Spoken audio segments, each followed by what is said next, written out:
Alright, I'm hiking down the wilderness trip to whatever is coming up next. And so, a minute ago, whenever I was up on top of that peak by the cave gap, I just randomly got signal for a second. So yesterday, when I was at Cade's Cove, some guy was standing there whenever we seen that little bear cub that I was talking to, and he got a really good picture of the little bear, and I was messing around with my phone and didn't get one. I got a picture of his butt.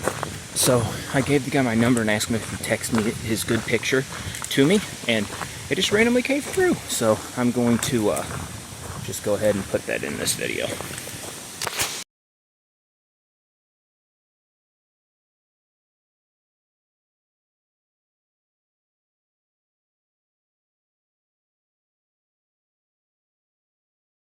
As cold as this air is, this has got to be coming out of a big cave right there. So hopefully there's going to be a way to get up there and maybe go check out a second cave. This next intersection I came to looks familiar.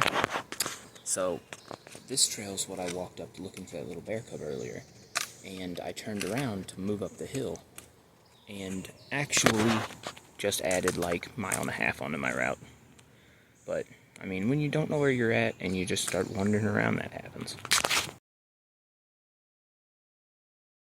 So I came to this little billboard thing that has journal entries from people who were not having a great time whenever they were following Daniel Boone west along the road. So this one from Reverend Francis Asbury in 1803 says, "What a road we have passed, certainly the worst on the whole continent, even in the best of weather. Yet, bad as it was, there were 400 to 500 crossing. A man who is well mounted will scorn and complain of the roads when he sees men, women, and children almost naked, paddling barefoot and bare-legged along, or laboring up the rocky hills, while those who are best off have only a horse for their 2 or 3 children to ride at once." And then William Calk, in his journal, March 25th, 1775, said, "Come to a terrible mountain that tried us all almost to death, to get over and lodge the night under a great mountain, and roast a fine fat turkey for our supper, to eat without any bread.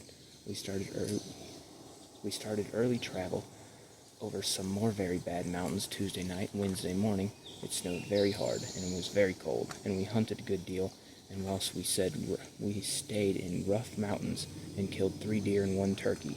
Enoch Abraham and I got lost Tuesday night, and it snowed. I had a pocket compass, and we fired guns, and they heard us and came to claim us by report." So, not everybody that came up here had a good time in 1775 and 1803.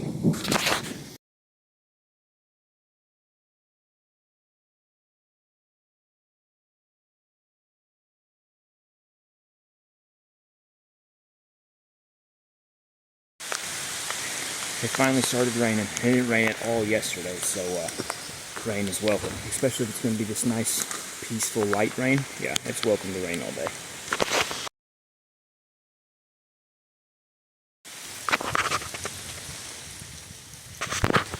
So, I guess I'm entering the historic Cumberland Gap now.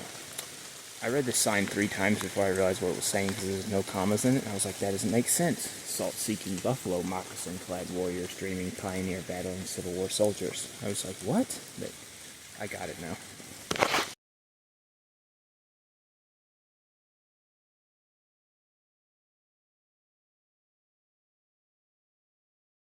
So I guess the Daniel Boone Wilderness Trail technically starts right here.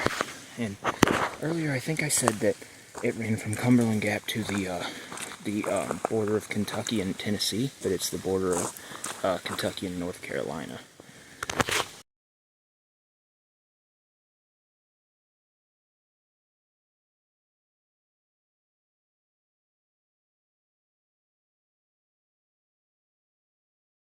This looks like just a rock wall, but it's actually a cave. I'm not gonna go over there though, because it's super muddy.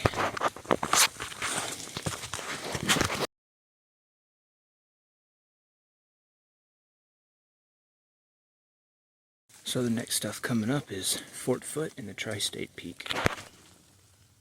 I guess I'll go see Fort Foote first, because if not, I'll forget to come back and look at it.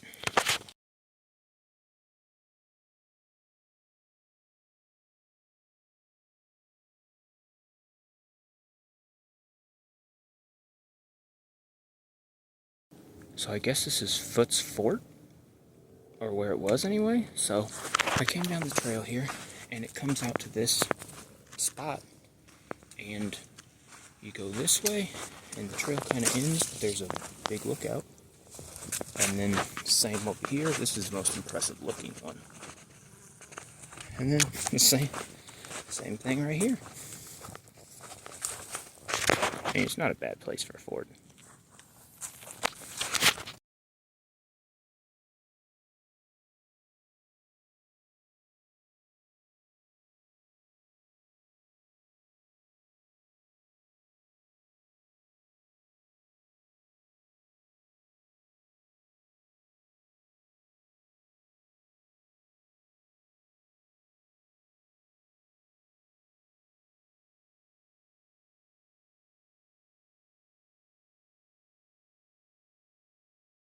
Alright, so I'm at the famous Tri-State Peak now, and right there is where the three states connect.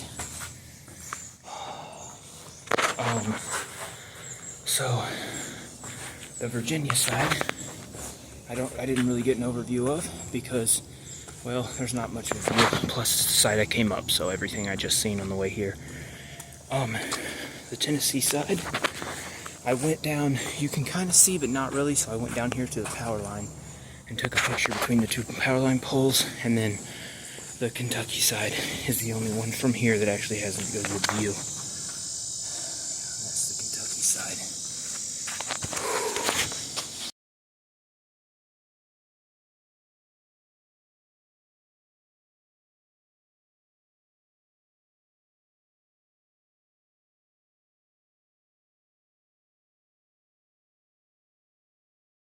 Alright, so I actually have signal up here on the Tri-State Peak, go figure, and I just checked the map. It looks like there's only 2 or 3 more actual trails that I want to do here, but there's a greenway and a tunnel, and then I might try to make a video of like the Cumberland Gap Highway that I got on the way here, because it was like 30 miles, but it took me like an hour and 45 minutes to go through because it was just craziness. And I've never been on a highway as wide, as just insane as the Cumberland Gap Highway this morning. But I think I'm going to go back to the car and pull the car around to whatever parking lot the Pinnacles Loop Trail is on. And I got to do the Pinnacles, and there's a something, I want to say like something Fort Trail. I don't remember. But anyway, there's more trails to do, but this area that I'm at right now, pretty much I'm done with.